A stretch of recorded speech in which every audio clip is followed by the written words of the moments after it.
Good morning, students. Today's topic is torque on an electric dipole placed in a uniform electric field. We have already discussed about dipole, which is a pair of equal and opposite charge separated by a very small distance. Look at the diagram. In this diagram, we have a dipole having plus and minus q charge separated by a distance 2l. When this dipole is placed in a uniform electric field, the meaning of the term uniform means the value of electric field must be same throughout the space. When the dipole is placed in a uniform electric field, it will experience a force and a torque is generated.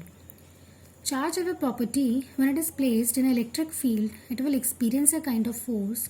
The magnitude of this force is equals to QE. In the direction of this force, for the positive charge is always in the same direction of electric field, and for negative charge it is always in the opposite direction of the electric field. So if we calculate the net force on this dipole, we'll get a value 0. That means this dipole is always in the translational equilibrium. It cannot move up, down, or either it cannot move left or right. Students, when two equal and opposite force which do not have same line of action, they will produce a torque. You can see this is the force having line of action in this side, and this is the force having line of action in this side. That means both the forces have different line of actions. That means these two forces will produce a torque or a kind of spin motion. This torque is about the center of mass. The value of this torque is equals to force multiplied by the perpendicular distance, and this perpendicular distance is between the force and the axis of rotation. The axis of rotation is in this direction, and this is the direction of force, so this one is the perpendicular distance. That will be equals to L sin theta.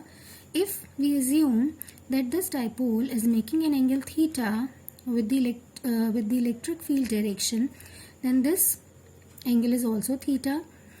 Now we'll get L cos theta in the horizontal direction and a component which is perpendicular, that is L sin theta. Now this is the perpendicular distance and this is the value of force for this torque. But we have two charges, so we have two torques. This positive charge will try to rotate this dipole in this direction, that means about the axis of rotation. This is the center of mass, and torque will try to rotate the dipole about the center of mass. So direction for this one is clockwise. If we talk about this charge will try to rotate this dipole in this direction. This is also clockwise. So we can say the net torque is the summation of this tau 1 and tau 2. That means the torque produced by the charge plus q and the torque produced by the charge minus q. Look at here.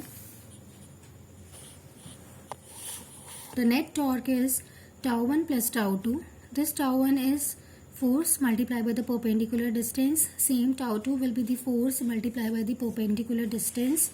The value of perpendicular distance for this one, it is L sin theta. If this angle is theta, this angle is also theta. Now this component is L cos theta and this one is the L sin theta. For this, the center of mass, the direction of the axis is this, and the direction of force is in this direction. Then this one is the perpendicular distance, which is equals to the L sin theta. Now put the value here.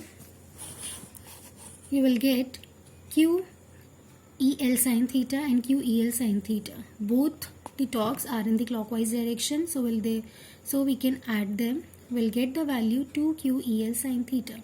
Now rearrange the term. We'll get Q 2L E sin theta. This 2L is equals to the moment, dipole moment, which will be represented by P.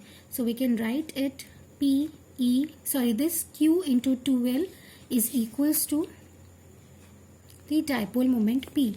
You can put the value of P here. This is E sin theta. So we'll get the torque P E sin theta. So the net torque is P E sin theta. What is this theta? Theta is the angle between this dipole moment and electric field. In the diagram, you can see the direction of dipole moment is always from negative charge to positive charge. So this is the direction of dipole moment. This is the direction of electric field and this is the angle theta in between a dipole moment and electric field. The diagram is here, same diagram. So tau net can be written also in the form of P cross E, or you can write it E cross P. Now what is the right term? You can use the right hand screw rule. This is the direction of a dipole moment. This is the direction of electric field. If you turn the screw from P to E, this is the clockwise direction, and we have the net torque in the clockwise direction that we know. And for this E cross P, if we turn the screw, we'll get the anti-clockwise direction. So this one will be cancelled and the final tau net will be equals to P cross E. Now what are the conditions of getting maximum and minimum torque? The formula of torque is P cross E, which is equals to PE sin theta. Here P is constant, E is constant, only theta is a variable. So this torque depends upon theta. And the value of sin theta is maximum at either 90 degree or 270 degree, which is equals to 1. So we'll get the maximum torque PE, and the condition is when both the direction of electric field and dipole moment are at right angle to each other. That means either 90 or 270 degree, then our torque will be maximum. Now what is the condition of minimum torque? Students, recall the term. When an electric dipole is placed in a uniform electric field, we'll get the net force 0, which we'll get always. But what about the tau net? Can we get this term 0? Because we already calculated the value of tau, which is PE sin theta. Now, what is the condition of this torque to be minimum or equals to 0? If this angle theta is equals to 0 or 180 degree, we'll get this tau minimum. If sin theta is 0, or we can say if theta is 0, then we'll get tau is equals to 0. Tau 0 means net torque 0. How it is possible?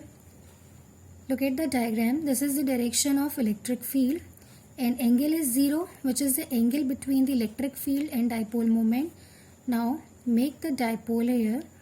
The direction of dipole moment is always from minus to plus. So this is the direction of dipole moment, and same this is the direction of electric field. That means the angle between them is 0. If this is 0, then force on this plus q charge is in this direction. That means the direction of electric field. And on this it will be in this direction. That means a kind of stretching will be there, but there will be no translational or rotational kind of motion. And what is the exact reason? Exact reason is that the line of action of two equal and opposite charge is now same.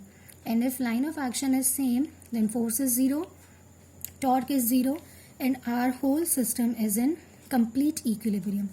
This kind of equilibrium is also known as stable equilibrium. What is the meaning of stable equilibrium? Means if we try to rotate or if we try to deviate this dipole to some particular angle, this dipole will rearrange itself in the direction of electric field. Look at this. Suppose I am trying to rotate this dipole in this direction. Now this is minus q, this is plus q. Then force will be in this direction for plus charge. For minus q, force will be in this direction, and this will rotate it in this direction. And again it will come in this direction. Now what about the case of 180 degree? If the angle between P and E is 180 degree, then the dipole is minus q is here, plus q is here. That means the direction of dipole moment is this, and this is the direction of electric field. And in between P and E, the angle is 180 degree. Now